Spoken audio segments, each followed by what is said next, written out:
아멘. 신명기 말씀을 우리가 함께 묵상하며 또 주일의 말씀을 나누는 가운데 오늘은 신명기 12장, 13장에 걸쳐 있는 하나님의 아주 중요한 경고의 말씀을 저희들이 맞이하게 됩니다. 오늘 본문의 말씀은 우리가 함께 읽은 대로 이 잘못된 거짓 종교들을 지적하고 그러한 것들이 이스라엘 공동체에 발붙이지 못하게 하시려고 하는 그런 경고의 말씀인 것을 저희들이 발견합니다.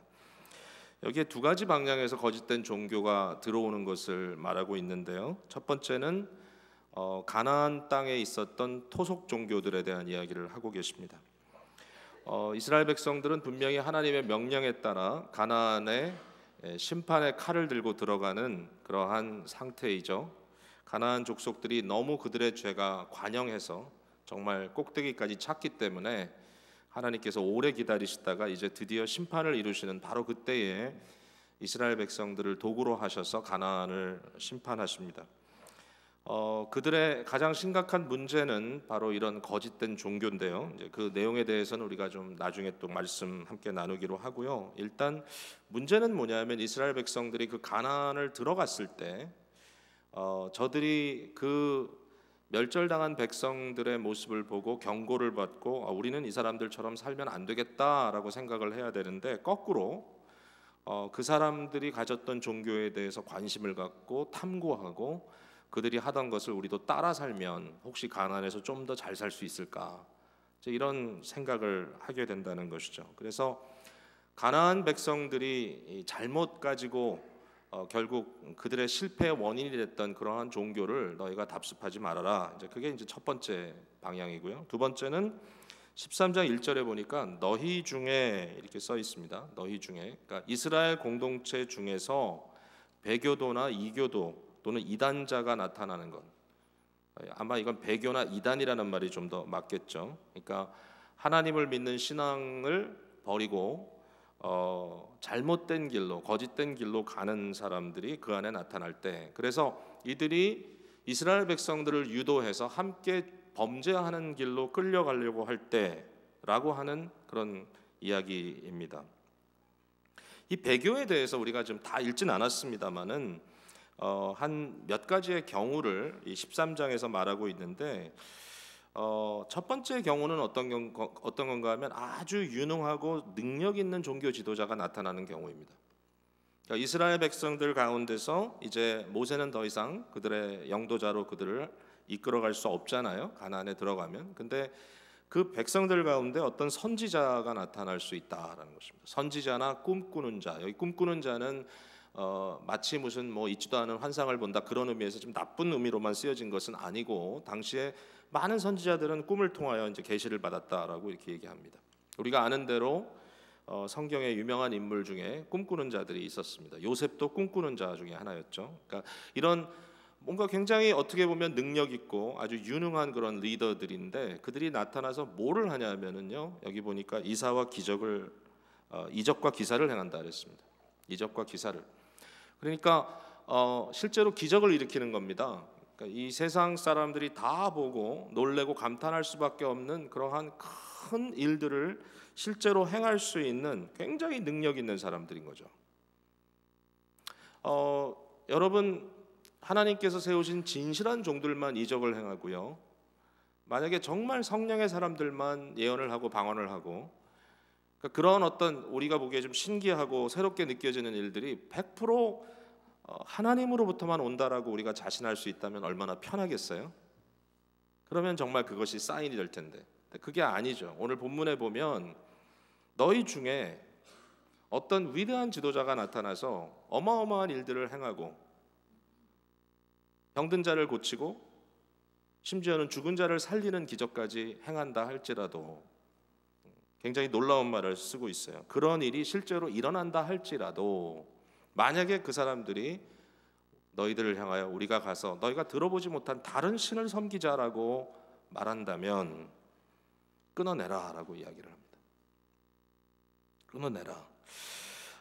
이 내용은 마태복음 7장 15절 이후에 나오는 예수님의 명령과도 아주 이제 같이 가죠. 예수님께서 거짓 선지자를 분별하는 법을 이야기하면서 열매를 보아 그 나무를 알겠다 얘기했습니다. 열매를 보아 그 나무를 알겠다. 우리가 일반적으로 열매 그러면 그 사람이 하는 일들 이렇게 생각하잖아요. 근데 그때 이런 일이 벌어지는 거예요. 이 거짓 선지자들이 하나님의 심판대 앞에 섰을 때 저들이 그 주님 앞에서 하는 말이 내가 당신의 이름으로 악한 영들을 쫓아내고 내가 당신의 이름으로 기적을 행하고 병든 자를 고치고 내가 이 모든 이적을 행했습니다. 그러나 우리 주님이 뭐라 그럽니까? 나는 너를 도무지 알지 못한다. 재밌죠? 그러니까 여기서 말하는 열매는 절대로 이런 어떤 세상 사람들이 봤을 때 와 대단하다 놀랍다 이런 센세이션을 일으킬 그런 일들이 아니었던 거죠. 그럼 뭐죠? 그들이 나의 말을 듣고 그것을 순종할 때, 즉 하나님의 말씀에 입각하여 그 말씀이 인정되고 그 말씀의 권위 앞에 순종하는 일이 벌어질 때 그것을 가지고 열매라고 이야기합니다. 이게 너무너무 중요한 겁니다. 그러니까 예수님께서 하신 말씀과 오늘 본문의 말씀이 너무 잘 맥이 통하죠. 자, 그 다음에 배교의 또 한 번의 이제 또 다른 경우는 뭐냐면요. 여기 보니까 가족들이나 나와 생명을 나눌 만한 그러한 정말 가까운 친구들이 배교할 때입니다. 6절에 보니까 내 어머니의 아들 곧 내 형제나 내 자녀나 내 품의 아내나 너와 생명을 함께하는 친구가 가만히 너를 꾀어 이르기를 그랬어요. 이건 굉장히 힘든 일이죠. 예. 나와 정말 가까운 사람, 피부치가 나와 정말 가까운 사람이 나의 정말 생명을 나눌 만한 친한 친구가 보니까 하나님을 떠나 거짓된 길로 갑니다. 그런 경우라 할지라도 우리가 항상 그러잖아요. 팔은 안으로 굽는다고. 우리가 남이가 그러면서 서로 봐주고. 근데 여러분 이게 그 성도님들의 입장에서도 좀 쉽지 않은 일이겠지만 솔직히 목회하는 저로서도 이 목사들 사이에서도 그게 쉽지 않을 때가 있어요. 어떤 결정을 이룰 때 관계적인 결정을 해야 된다는 부담이나 프레셔를 받을 때가 있어요.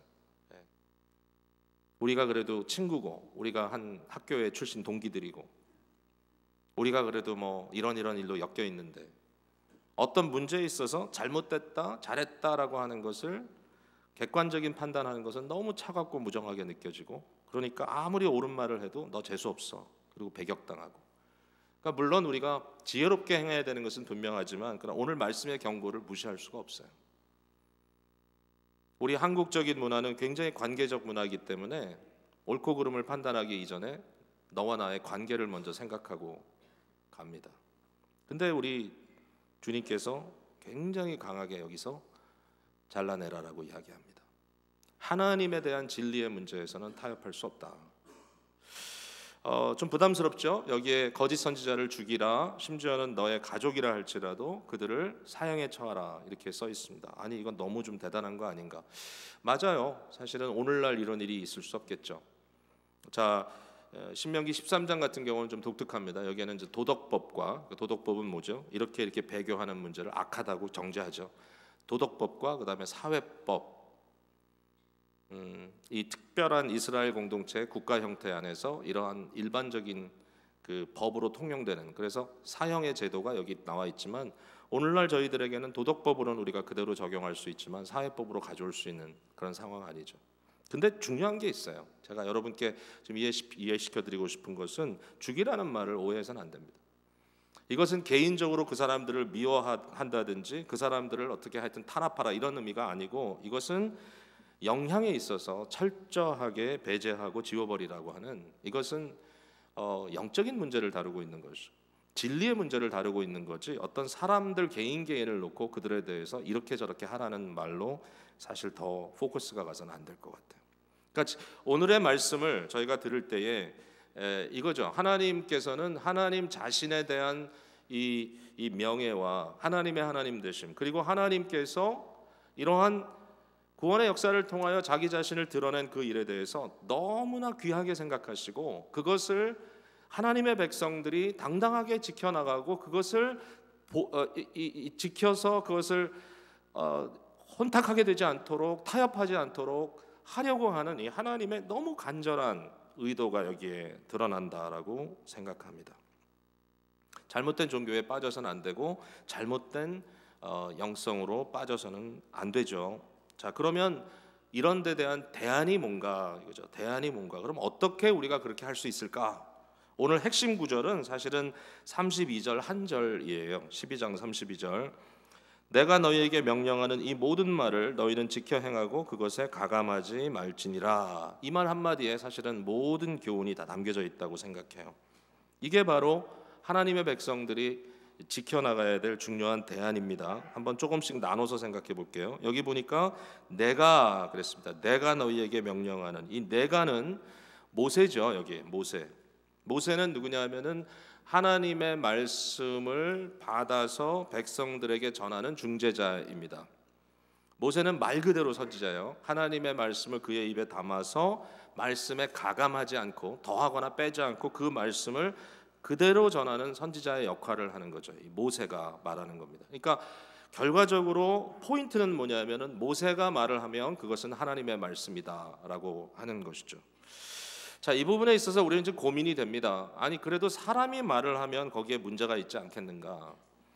그러나 여기에 우리가 좀 중요하게 고민해야 되는 게 있어요. 자, 성경 말씀이 우리에게 전달된 하나님의 말씀이다. 성경 말씀은 뭐예요? 선지자와 사도들을 통해서 우리에게 주어졌고, 예? 아울러 이 시간에도 저와 같이 부족한 어떤 설교가를 통해서 말씀이 해석되고 정리되고 그것이 준비되어서 여러분께 전달되고 여러분 듣고 또 말씀을 보고 이것이 사실인가 같이 보면서 나아가는 이제 이런 행위가 있는 거죠. 근데 만약에 하나님께서 하나님 자신이 나타나서 이 순간에 정말 말 그대로 하나님의 뭐 어떻게 생각하든지 도저히 부인할 수 없는 어떤 초자연적인 역사로 여러분에게 말씀을 하신다면 어떻게 보면 좀 쉽겠죠. 사실 그럴 수는 없어요. 이 하나님의 하나님 되심 때문에 인간인 우리 피조물이 그런 하나님을 만나고 살 수는 없어요. 그러니까 하나님께서는 뭔가 하나님 되심과 우리 사이에 어떤 그 중간에 다리를 이을 수 있는 그런 것들을 통해서 말씀하십니다. 궁극적인 것은 말씀이 하나님의 말씀이 육신이 돼서 이 땅에 오신 예수 그리스도야말로 진정한 계시의 그 클라이맥스인 거죠. 그런데 포인트는 이거예요. 믿을 수 있냐는 겁니다. 자, 모세를 믿을 수 있는가? 하나님의 말씀 성경을 우리가 믿을 수 있는가? 자, 여러분 생각해 보세요. 만약에 하나님이 안 계시다면 말이죠. 정말 이 하나님의 하나님 되심이 없고 그저 이 위는 아무것도 없는데 모세라고 하는 사람이라든지 또는 모세나 여러 사람이 같이 기록한 성경이 일종의 기만이다. 이것은 그들의 어떤 권력을 유지하기 위한 그들의 어떤 가지고 있는 이권을 지켜나가기 위한 하나의 수단으로서 한 말이다라고 한다면 이건 진짜 너무너무 엄청난 스캔들이겠죠. 하나님의 이름을 들먹여요. 근데 그 하나님 안 계셔. 이 순간에 우리가 예배를 드린다 그래요. 제가 강단에 올라가서 여러분 앞에 말씀을 감히 하고 여러분은 이 말씀을 경청해 주고 계세요. 무게감을 갖고 너무너무 대단한 일이에요. 근데 만약에 하나님이 안 계시고 제가 저의 생계를 유지하기 위해서 지금 이걸 하고 있다. 왜냐하면 사실 저는 목사로서 먹고 사니까 실제로 결국 그것을 더 잘하기 위해서 그것을 더 고수하기 위해서 이러한 일을 하고 있고 여러분에게 지금 강압적으로 순종하라는 말씀을 하고 있다면 이거야말로 스캔들이죠. 근데 이제 중요한 포인트는 뭐냐면 하나님이 계시다라는 거죠. 그러니까 우리가 믿음으로 그 하나님이 계심과 그 하나님이 우리에게 이러한 방법을 통하여 말씀하시는 섭리하시는 하나님이다. 모든 걸 다 주관하신다. 그거 어떻게 우리가 확신할 수 있느냐?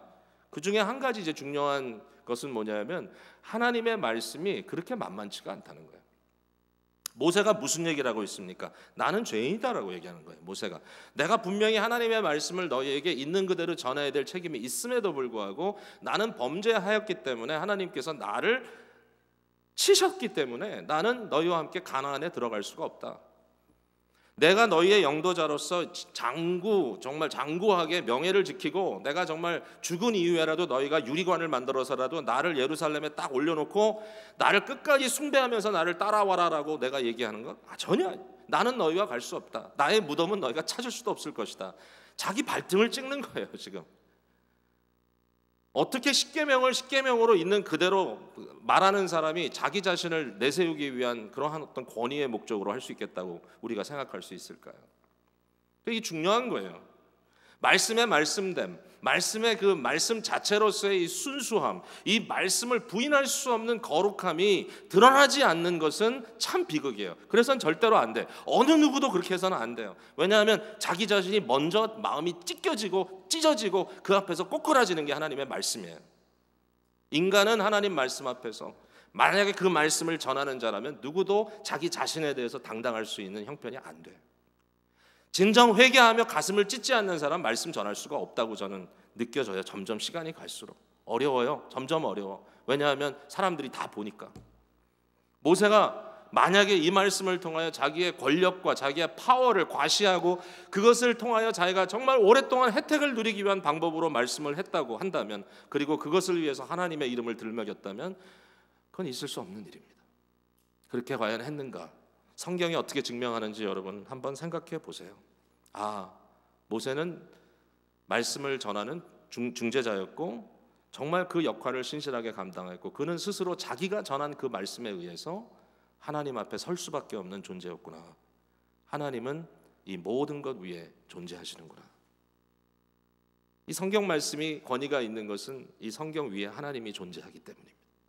그 하나님이 말씀하셨고 말씀하신 하나님이 지금도 성령으로 역사하시기 때문에 그렇습니다.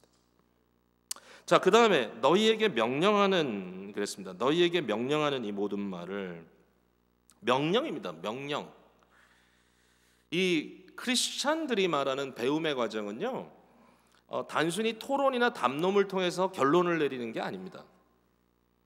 자, 그럼 토론이나 담론이 불필요한가? 우리가 그러면 소그룹으로 모여서 서로 의견을 나누는 것이 불필요한가? 필요합니다. 왜냐하면 배움에는 두 가지가 있습니다. 하나는 배우고 청 듣고 listen, 청종이죠. listen and obey입니다. 두 가지입니다.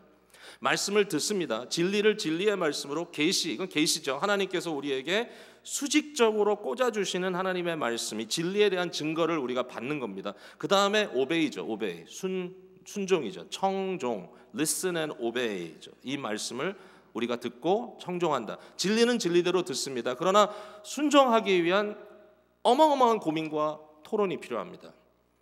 나뿐만이 아니라 우리 공동체가 어떻게 더 하나님의 진리의 말씀에 접근해 갈 수 있을까? 어떻게 우리가 조금 더 순종하는 사람이 될 수 있을까? 그것은 얼마든지 토론하고 우리가 의견을 나눠야 되지만, 그러나 절대로 하나님의 진리의 말씀이 우리 스스로 알아서 발견할 수 있는 것이다라고 생각할 수는 없습니다.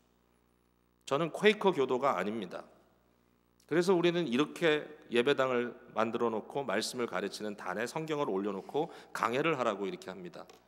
퀘이커 교도들이 이렇게 안 합니다. 네모나게 이렇게 미팅하우스를 만들어서 벤치를 네모나게 놓고 서로 마주보면서, 거기는 강단도 없고 아무것도 없죠. 순간순간 열받는 대로 마음속에 비춰지는 빛 있는 대로 얘기하라고 합니다. 왜? 뭐라고 생각하죠? 하나님은 각자의 마음속에서 진리를 다 담아주셨다.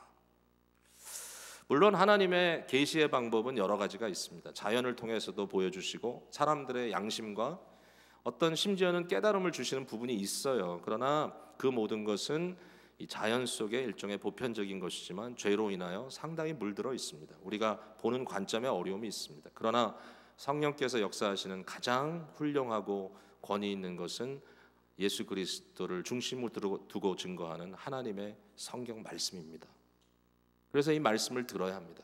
말씀을 읽어야 되고 말씀을 연구해야 되고 말씀 속에 우리가 들어가서 아주 묻혀야 합니다. 그래야만 하나님의 음성이 들려지는 것이죠. 진리는 우리가 브레인스토밍해서 얻어지는 게 아닙니다. 브레인스톰은 어플리케이션입니다. 적용입니다. 말씀을 어떻게 좀 더 잘 이해할 수 있을까? 브레인스톰 할 수 있습니다. 어떻게 하면 우리가 이 언어를 좀 더 잘 번역해서 이것을 좀 더 많은 사람이 이해할 수 있게 할까? 브레인스토밍 할 수 있습니다. 그러나 말씀 자체를 가지고 타협할 수는 없어요. 하나님은 하나님이시고 그 계신 하나님께서, 진실로 하나님이신 하나님께서 우리를 향하여 명령하실 때 그 말씀을 듣는 것. 자, 우리가 너무나 잘 아는 디모데후서 3장 16절의 말씀 제가 한번 볼게요. 디모데후서 3장 16절의 말씀 여러분 너무나 잘 아시죠? 모든 성경은 하나님의 감동으로 된 것으로 교훈과 책망과 바르게 함과 의로 교육하기에 유익하다. 그렇게 써 있습니다. 자, 디모데후서 3장 16절의 말씀을 보면 하나님의 성경에 대한 중요한 여기 교육이 나오죠. 교훈이 나오죠. 성령의 하나님의 감동으로 됐다. 이 하나님의 감동이라는 말은 God breathed, 하나님이 숨쉰 것이다, 이렇게 얘기하는 것이죠. 성경 말씀은 하나님의 숨이다, 하나님의 생기이다, 생기로 된 것이다. 마치 이런 거죠. 하나님께서 인간을 흙으로 빚으시고 그러나 그걸 그대로 둔 게 아니죠. 그 코에다가 하나님의 숨을 불어넣으시니 살아있는 영이 된지라, 생명이 되었다 그랬죠. 성경 말씀이 뭡니까? 뭐 하얀 종이에 까만 잉크로 그려져 있는 것인데, 근데 이것을 가지고 우리가 어떻게 하나님의 말씀이라고 얘기하죠? 우리에게 적어도 이런 모습인데, 하나님의 숨이다. 성경의 이 말씀의 이 진리의 내용은 하나님의 숨으로 주어진, 하나님으로부터 온 것이다. 그 숨은 생명력이다. has life. 예수 그리스도의 부활 사건을 통해서도 이 생명의 역사가 어떤 것인지를 객관적으로 보여주셨습니다. 이게 하나님의 생명의 역사다. 그를 다시 살리셨다. 이러한 살리는 역사의 말씀, 여기에 중요한 건 하나님으로부터 왔다. 오리지네이션. 어디서부터 왔느냐? 하나님으로부터 왔다. 이것은 하나님이 근원이다. 하나님의 말씀이라는 표현이 맞습니다. 그러면 그 역할이 뭐죠? 하나님의 말씀이 하는 것은 교훈이죠. teaching. 그 다음에 책망입니다. rebuking. 그 다음에는 correcting, 바르게 함, 교정함. 그 다음에 training이죠. 의로 교훈한다, 교육한다, 이렇게 써 있어요. 근데 이 모든 것이 실제로 하나의 기준이 되는 말이죠. 기준이 되는 authority가 없다면 이루어질 수 없는 겁니다. 이 teaching이라는 말은요, 교훈이라는 말은 내 스스로 만들어내는 게 아니죠. 내가 몰라요. 무지한데 그것에 하나님의 진리가 가르쳐지는 것이죠. 내가 갖지 못한 것이 더해지는 것이죠. 내가 몰랐던 것이 알아지는 것이죠. 그러니까 이것은 어떤 기준에 의해서 없는 나에게 주어지는 것이죠. 그리고 그것이 뭘 한다고요? 내가 지금까지 알고 살았던 방식에 대해서 책망합니다. rebuke. 권위가 없으면 어떻게 책망합니까? 만약에 누가 저한테 와서 당신 설교할 때 이렇게 하지 마세요. 그러면은 제가 물론 좀 뭔가 기준이 있어서 그건 내가 좀 실수했네요. 제가 잘못했습니다. 고칠 수 있지만 그게 아니라 그냥 자기 생각에 뭐 좋다 나쁘다 마음대로 생각하고 와서 하지 마 해 그러면 제가 뭐라 그러겠어요? 그건 당신 마음이지 내가 그걸 왜 그렇게 따라 해야 되나? 그렇잖아요. 리뷰킹을 당한다는 것은 어떠한 기준이 있는 겁니다. 기준에 의해서 내가 바뀌어져야 된다는 거죠. 그 다음에 교정입니다. 교정, 코렉팅. 왜 코렉트가 되나요? 잘못됐으니까 교정이 되죠. 그럼 바른 게 있어야 되죠. 트레이닝은 그것을 반복해서 하는 겁니다. 교정을. 자, 여러분 손가락에요. 이 애기 손가락만 하나만 부러져도요. 뼈가 부러지면요. 이거 그대로 너덜거리면서 다니면 안 됩니다. 안 붙어요. 붙어도 이상하게 붙어요. 어떻게 하죠? 이것을 고정하죠. 단단한 것을 갖다 대고요. 붕대로 감든지 아니면 소위 기부스 한다 그러죠. 여기다 캐스트를 해서 석고를 받든지 해가지고 이것이 굳어서 움직이지 않게 딱 교정을 마친 다음에 그걸 딱 붙들어 놔서 그것이 온전히 트레이닝 되도록 결국 언제 빼죠? 다 모든 것이 제자리를 찾았을 때. 하나님의 말씀이 우리를 교육한다. 이 교육, 에듀케이션 한다는 것은 뭐냐면 바로 그런 목적이 있고 그런 과정이 있는 거죠. 하나님의 말씀이 아니면 안 돼요. 안 돼. 우리의 오피니언을 가지고 하는 것 아니에요. 여러분, 교육이 사람을 변화시킵니까? 거기에 대해서 좀 의문을 갖는 경우도 있어요. 근데 저는 올바른 교육, 반복된 교육은 사람을 변화시킨다라고 믿어요. 그래서 우리가 반복적으로 배워요. 자꾸 까먹는다. 그건 정보에 대한 거예요. 그러나 적어도 스타일과 그 방법론과 결국은 그 내용을 담을 수 있는 그릇들이 바뀌어갑니다. 바뀌어지는 거예요. 훈련하면. 새로운 언어를 배우는 거 보세요. 전혀 언어를 못하던 사람이 언어를 하게 됩니다. 어린아이들이 학습을 통해서 장성한 어떤 그런 말을 할 수 있는 단계까지 가는 것 보세요. 어제가 한국 학교 이제 종강인데 학생 하나가 상을 받았어요. 어떤 상을 받았냐면은 우리 한국 학교 역사가 5년입니다. 5년이 이제 마쳤어요. 근데 5년 동안 클래스를 빠지지 않고 다 왔던 아이에게 상을 줬습니다.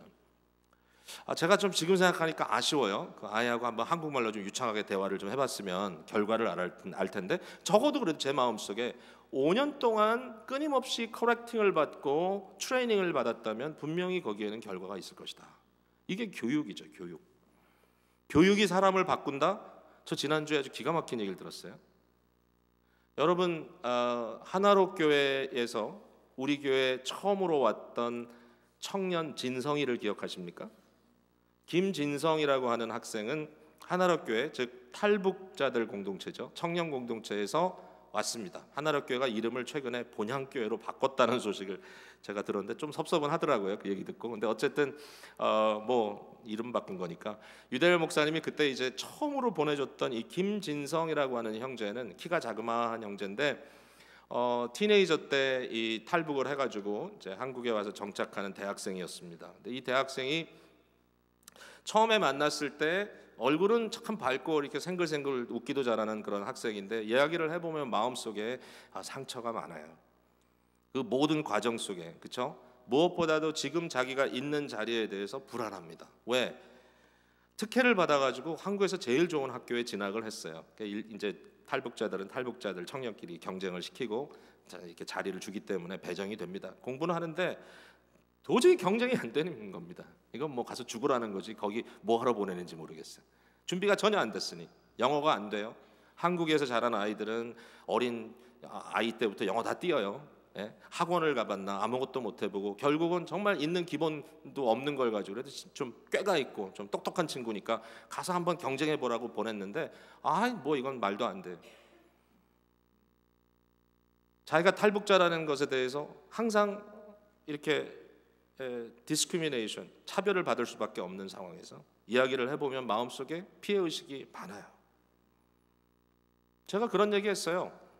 너는 피해의식 가운데 살지 마라. 이건 어려운 얘기겠지만 너 스스로 너를 피난민이라고 생각하지도 말고 탈북자라는 생각하지 말고 하나님께서 너를 옮긴 너는 이민자라고 생각해라. 이민자는 새로운 지역에 가면 기본적으로 우리는 사람들에게 차별받을 수밖에 없다. 말도 다르고 생긴 것도 다르고 행동하는 것도 다르고 그러지만 그거 다 우리 받아들인다. 왜? 우리는 하나님께서 목적을 가지고 옮긴 사람이라고 믿기 때문에. 너의 마음속에 부족한 것 있어도 최선을 다하고 나머지 하나님께 맡기고 이제는 너는 북한민도 아니고 심지어는 남한의 한국민도 아니고 너는 세계의 사람이다. 너는 마음에 하나님의 아들로서 그런 포부 품고 살아라. 이런 얘기를 자꾸 해줬어요. 마음에. 이 청년이 뭐 했는지 아세요? 우리 교회 선교관에 한 6, 7주 머물면서 아침마다 이 앞에서 버스를 타고 노리스타운 트랜스포트 스테이션으로 가서 거기에서 기차를 타고 30가에서 내리면 그 옆에 유니버시티 주렉설 대학 옆에 있는 캐플린 칼리지라고 언어대학교에 가서 수업을 합니다. 수업이 끝나면 방금 들어오질 않고 항상 보면 늦게 와요. 그래서 뭐 하냐 그랬더니 거기 가서 공부 끝나고 나서는 거기 대학생들이 바글바글 모여 있는 책방에 가서 앉아서 같이 커피도 마시고 공부합니다. 어떠냐? 생동감이 있고 너무 좋습니다. 시간이 지나면서 마음속에 점점 끓어오르는 꿈들이 생기고 눈이 열리기 시작합니다. 공동체 우리 교회 특별히 좋은 청년들을 통해서 그 마음에 많은 도전을 받고 이렇게 살 수도 있구나. 이상해요. 왜 한국에서는 그런 청년들이 일반 교회 인버브를 못하는지 몰라요. 이민교회 오면은 별로 어려움이 없을 것 같은데 제 생각에 와서 정말 마음의 위로를 받고 용기를 얻고 교육을 받고 그 교육의 안목을 가지고 다시 한국으로 돌아갔을 때 처음에 왔을 때하고는 좀 눈빛이 달라진 그런 청년이 됐습니다. 제가 한국 가서 유대열 목사님 만나니까 목사님 하는 말이 뭔진 모르겠는데 달라졌다고. 제가 그랬어요. 그것은요 피난민에서 이민자로 바뀐 겁니다. 그의 마음속에 세계를 품을 수 있는 마음이 생긴 것 같아요. 놀라운 리더가 됐어요. 너무너무 좋대. 그래가지고 저희가 지난 5년 동안 매해마다 청년들 왔잖아요. 근데 사실 우리는 조금 불안해졌어요. 매년 오는 청년들이 반응도 좀 다르고 결과도 다른 것 같고 어떻게 이걸 우리가 증명할 수 있을까? 지난주에 진성이가 아이오와에서 전화가 왔습니다. 아이오와 간 건 제가 알았습니다. 영어 배우러 다시 왔습니다. 이건 일반 영어를 배우러 온 게 아니라 전문으로 이제 이 대학원 과정을 위해서 준비하러 왔습니다. 목사님 기적이 일어났습니다. 왜? 꿈이 이루어졌습니다. 뭔데? 제가 방금 편지를 받았는데요. 유펜 대학교에 나노테크놀로지 엔지니어링 박사 과정에 입학됐습니다. 8월부터 기쁨의 교회 갑니다. 너무 감동되더라고요. 자, 잘 됐죠? 그래서 제가 그랬어요. 야, 근데 돈은 누가 내냐? 걱정돼서 돈은 누가 내냐 했더니 목사님 저 얼브라이트 장학생입니다. 얼브라이트예요? 풀브라이트예요? 하여튼 헷갈리네. 하여튼 그런 거 있잖아요. 그래서 그 비싼 학비를 보조받으면서 공부를 한다는 거죠. 저는 이제 이 모습을 보고, 물론 그 청년들 가운데는 지금 주부로서 열심히 살아가는 자매들도 있고, 또 심지어는 한국에서 식당을 열어가지고 이제는 식당을 개업화해서 그 사장이 된 청년도 있고, 자기 나름대로 가보면 항상 가면 그 친구들 다 둘러앉아가지고 얘기하거든요. 근데 무엇보다 중요한 건 뭐냐면은, 제가 느낀 건 뭐냐면 사람이 변한다는 거예요. 그거잖아요. 변하더라. 에? 완전히 블랙홀처럼 빠져들어가서 아무것도 못할 것 같은 사람인데 말씀과 교육이 들어가서 그들의 마음속에 새로운 환경을 만들어주더라, 심령에. 그리고 이것이 반복되니까 어느 순간에 도저히 상상도 할 수 없었던 결과를 만들어내더라. 저는 진성이 보고 용기를 크게 얻었어요. 우리 교회가 5년 동안 한 게 열매가 이렇게 열리는구나. 올해는요, 우리가 그래서 아예 좀 특별한 사람을 데리고 오게 됐어요. 처음으로 탈북자로서 그 교회에서 신학생이 돼서 신학 공부하는 전도사 가정이 이번에 와서 훈련받아요. 여름 동안에. 참 괜찮은 친구예요. 생긴 거는 정말 무슨 괴뢰군처럼 생겼어요. 어떻게 변하지 않을 것 같아. 근데 너무 참 괜찮은 친구예요. 설계사로 좋은 회사 들어가서 일하다가 그거 다 내려놓고 신학교 가서 전도사 됐어. 그 와이프는 남한 여자예요. 애들도 있어. 와서 좀 훈련 받을 거예요. 여러분 너무 많이 잘해주지 마세요. 빡세게 훈련할 거예요. 어쨌든 이런 일들이 참 너무나 귀하고 아름다운 교육의 결과다라고 생각이 됩니다. 기준이 있기 때문에 그렇습니다. 하고 싶은 대로 하면 교육이 안 되죠. 그 다음에 여기 보니까 이 모든 말을 지키라 그랬어요. 이 모든 말. 내가 원하는 것만 빼서 편식하도록 받는 것이 아니고요. 모든 말씀을 다 듣고 균형 있게 사고하며 살아내는 것을 여기서 요구하고 있습니다. 모든 말을 너희는 지켜 행하라. 여기 지켜 행하라라는 말 중에 지켜라는 말이 뭐 이렇게 갖는다 이런 소유의 의미가 아니고, 이것은 careful, 아주 조심스럽게 행하라. carefully obey. 무슨 얘기죠? 아무렇게나 되는 게 아니죠. 자, 이 부분에 생각하고 고민하고, 어떻게 하면 내가 하나님을 기쁘시게 할까? 어떻게 하면은 하나님께서 원하시는 것을 내가 좀 더 알 수 있을까? 과연 어떻게 하면 이 말씀을 순전하게 살아낼 수 있을까? 우리 한 사람 한 사람뿐만 아니라 공동체가 함께 carefully 말씀을 나누며 말씀 공동체로, 해석 공동체로, 신학 공동체로 건강하게 우리 속에 하나님의 말씀이 담아지고 이 말씀이 이루어져 나가는 것, 너희는 carefully 행하라.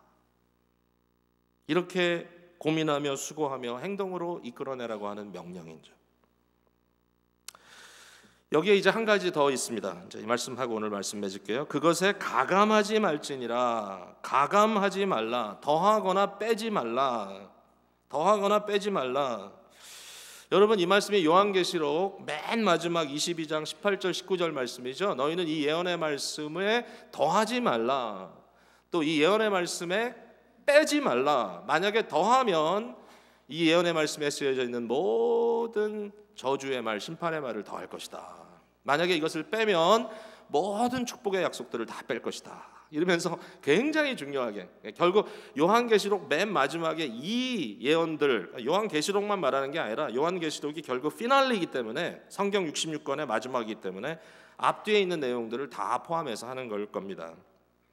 가감하지 말라는 말은 단어적인 의미, 뭐 글자 하나 빼고 넣고 이런 의미를 얘기하는 게 아니고요. 이 말씀이 가르치는 총체적인 the whole counsel of God, 하나님의 이 구원의 이 오묘하신 뜻 전체를 네 원하는 대로 마음대로 해가지고 구원의 의미를 막 뒤틀고 하지 말고 있는 그대로 해라, 이 말씀을 저희들에게 주시는 겁니다. 잘못된 종교의 특성을 보자면 항상 더하든지 빼든지 한다는 것이죠. 더함의 종교, 이 religion of addition, 종교 중에 이 더하는 종교가 사실 이단 중에 이단입니다. 이게 참 애매모호합니다. 여러분, 가장 큰 이단은 이슬람교입니다. 이슬람교는요, 기독교가 확장하는 과정 속에 기독교 커뮤니티에서 시작이 됐습니다. 모하메드라고 하는 사람이나 그 주위 사람들은 기독교에 상당히 호의적인 사람들입니다. 기독교에 대해서 사실은 이슬람은 시작할 때 호의적이었어요. 그러나 문제는 뭐죠? 성경의 말씀을 그들이 안 받아들이는 게 아니에요. 성경을 수용합니다. 성경이 증거하는 예수님을 선지자라고 특별한 분이라고, 심지어는 동정녀 탄생까지도 그들이 믿습니다. 그러나 더했죠. 심각하게 더했죠. 모하멧이 그의 주장에 의하면 가브리엘 천사에 의해서 꾸란이라고 하는 새로운 정경을 받았다. 그것이 더 중요한 권위가 된다라고 증거를 하죠. 미국의 토종 이단은 몰몬이죠. 몰몬 종교 대단합니다. 우리가 이번에 예수마을 중심으로 해서 함께 가는 여정 마지막 그 돌아오는 비행기 타는 장소가 솔트레이크 시티, 유타에. 그래서 어떻게 해야 되나 지금도 고민하고 있어요, 이 관광을. 왜냐하면 거기 그거밖에 관광이 없어요, 솔직히. 60% 이상이 몰몬이고, 가서 보신 분들은 아시겠지만 어마어마한 경제적, 문화적 성공을 이루어낸 사람들이 몰몬들입니다. 파이니어들입니다. 브리겜 영이라는 사람이 그쪽에 몰몬 교도들을 데리고 가서 개척한 완전 개척지죠. 어떻게 보면 어마어마합니다. 야, 정말 이적과 기사가 나타난 것이죠. 그런데도 불구하고 몰몬의 문제는 뭐죠? 역시 조셉 스미스가 어느 천사의 음성을 듣고 숨겨두었던 중요한 새로운 계시를 받았다. 몰몬경을. 여러분 몰몬경 많이 보셨을 거예요. 내가 그거 어디서 봤지? 봤어요, 분명히. 호텔 다니시는 분들은. 메리엇 호텔이 몰몬 사람들이 하거든요. 거기 가보면요, 메리엇 체인이 얼마나 많아요. 가는 곳마다 한번 그 빼람도 안 열어보세요, 여러분. 한번 열어보시면 빨간색 성경, 기도원 성경과 그 옆에 파란색 몰몬경이 항상 있습니다, 두 개가. 더했습니다. 자, 이 더함의 종교의 동기가 뭘까? 글쎄요, 뭐 잘 모르겠어요. 뭐 사실 제가 연구를 많이 한 건 아니기 때문에. 그러나 그 안에 어떠한 empowering, 힘에 더하는 숫자가 있고요. 또 인간의 어떤 쾌락의 의미도 그 안에 담겨져 있고, 하여튼 여러 가지가 있는 것 같아요. 자, 하나님께서 이스라엘 백성들에게 깔끔하게 신앙을 정리해 줬어요. 나는 너의 하나님이고 너는 나의 백성이다. 우리는 언약의 관계 속에서 이렇게 체결하고 살자. 이게 깨끗합니다. 뭐 담백합니다. 근데 이 사람들이 30절에 보니까 너는 스스로 삼가 내 앞에서 멸망한 그들의 자취를 밟아 올무에 걸리지 말고 또 그들의 신을 탐구하여 이르기를 이 민족들은 그 신들을 어떻게 섬겼는고 나도 그와 같이 하겠다 하지 말라. 아니 왜 탐구를 합니까? 왜 가나안 종교를? 이유는 뭐냐면요, 이게 종교심이에요. 잘못된 종교심. 인간의 욕망을 더 깊이 만족시켜 보려고 하는 그러한 욕망이 있어요, 인간의 마음에. 왜 자꾸 더 들어가느냐? 진리의 기준을 떠나서 들어가기 시작하면 한없이 들어갑니다. 어두움의 세계로. 어두움의 세계로.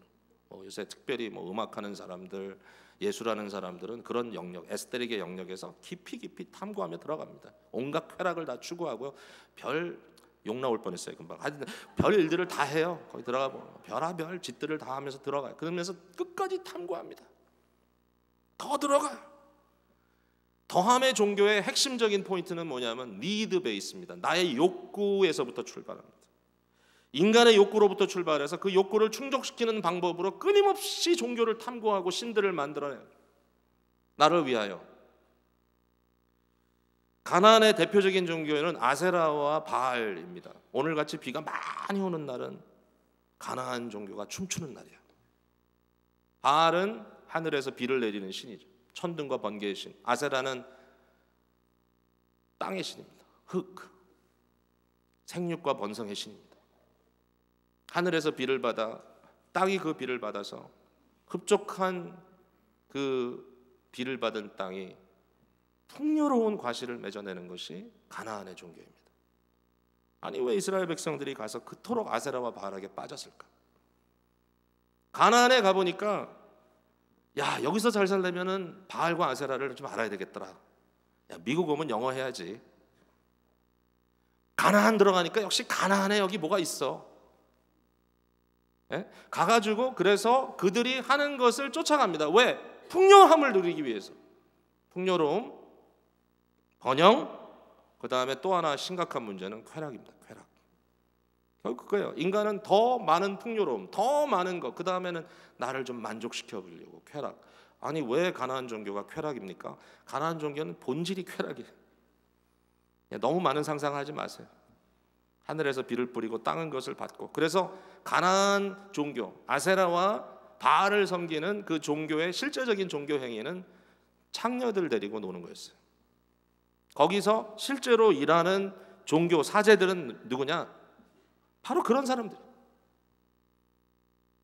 결국은 쾌락을 극치로 끌고 가서 결국 그것을 통해서 내가 만족받아 보겠다. 이게 더함의 종교. 몰렉 신에 대한 이야기도 여기 나옵니다. 뭘 한다고요? 자녀들을 불러 태워요. 왜? 자녀들이 얼마나 좋습니까? 여러분, 자녀 사랑 많이 하잖아요. 얼마나 사랑합니까, 자녀들을? 근데 그 자녀들에 대한 사랑, 자녀들에 대한 만족, 그것보다 더 다른 만족, 뭘 원하는 거예요 도대체? 근데 그것을 성취하기 위해서 자기의 야망과 자기의 어떤 욕망, 자기의 어떤 성취를 위해서 자녀들까지도 충분히 희생할 수 있는 그러한 종교예요.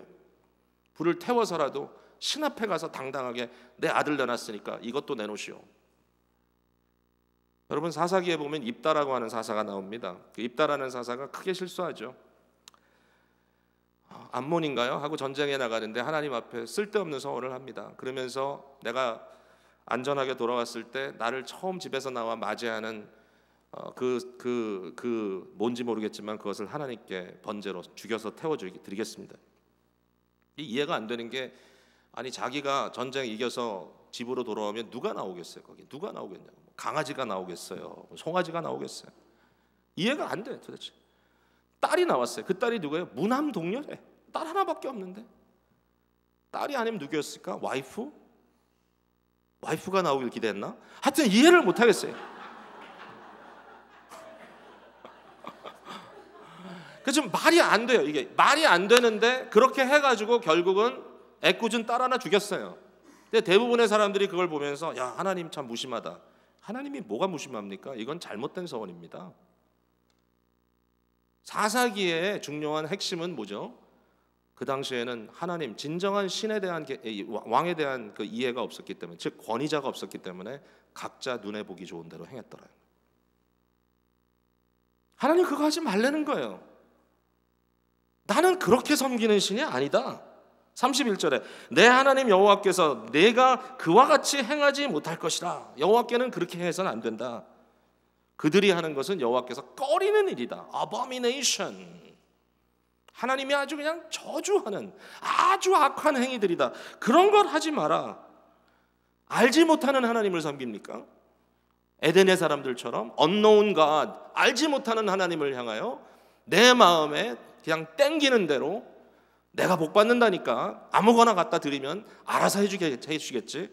아니요, 하나님은 윤리적인 기준을 다 우리에게 제시해 주셨습니다. 참된 종교가 뭔지, 어떻게 겸손하게 하나님 앞에 행해야 되는지, 어떻게 사람들에게 사랑이라고 하는 인자를 베풀어야 하는지, 왜 공의롭게 살아야 하는지 다 너무 깔끔하게 정리해 주셨단 말이죠. 근데 그거 다 치워놓고 몰렉 섬기는 이 무속 종교 뭐죠? 윤리성이 없어요. 거기는 윤리라는 거 없어요. 그냥 땡기는 대로 가는 거예요. 그냥 마음대로. 더하거나 빼지 마라. 뺨의 종교 이야기할 시간은 지금 없네요. 뺨의 종교, 뺀다는 건 뭐죠? 이 시대가 어떤 시대인데 거추장스럽고 불필요한 교리들을 뭐하러 갖고 있으냐, 다 버리자. 실용적인 것만. 아무리 유용한 것이더라 할지라도요, 여러분 신학적인 검증을 반드시 해야 합니다. It works. 이렇게 하니까 되더라. 이렇게 하니까 사람들이 모이더라. 자, 우리 교회가 뭐 10년 만에 수만 명이 모이는 교회가 됐다. 와서 좀 배워라. 그래도 좀 배울 게 있지 않겠나? 그렇게 얘기하려고 하는 바로 그러한 이적과 기사의 종교. 뭘 뺐죠? 뭘 더했죠? 무엇이죠? 그 안에 중요한 건 검증을 해야 합니다. 하나님께서 왜 이러한 일들을 우리에게 주시는가? 여기 보니까 너희가 마음을 다하고 뜻을 다하고 너희 모든 것을 다하여 하나님 여호와를 사랑하는 여부를 알기 위하여 너희를 테스팅한다. 검증하시는 하나님, 검증이 없이는 성장하지 않습니다. 오늘 우리가 날마다 검증해야 될 부분이 이 부분입니다. 나는 무엇을 빼고 무엇을 더하고 있는가? 아니면 하나님의 whole counsel 앞에 진실로 하나님 되신 하나님을 그토록 마음으로 갈망하며 그분의 말씀에 귀를 기울이려고 정말 페이 어텐션 하는가? 말씀은 알겠는데요, 그게 현실과 맞지 않아서 못 따라가겠습니다라는 말들 많이 합디다. 정말 이미 자기의 마음은 다 정해져 있고 죄 가운데 있는데 그거 잘못된 길입니다, 돌이키세요. 그건 다 알겠는데요, 내가 하나님 사랑하는데요, 그건 못하겠습니다. 뺨의 종교, 더함의 종교, 하나님께서 가증하게 여기신다네요. 주님 앞에 나오는 귀한 시간 되길 바랍니다. 기도하겠습니다.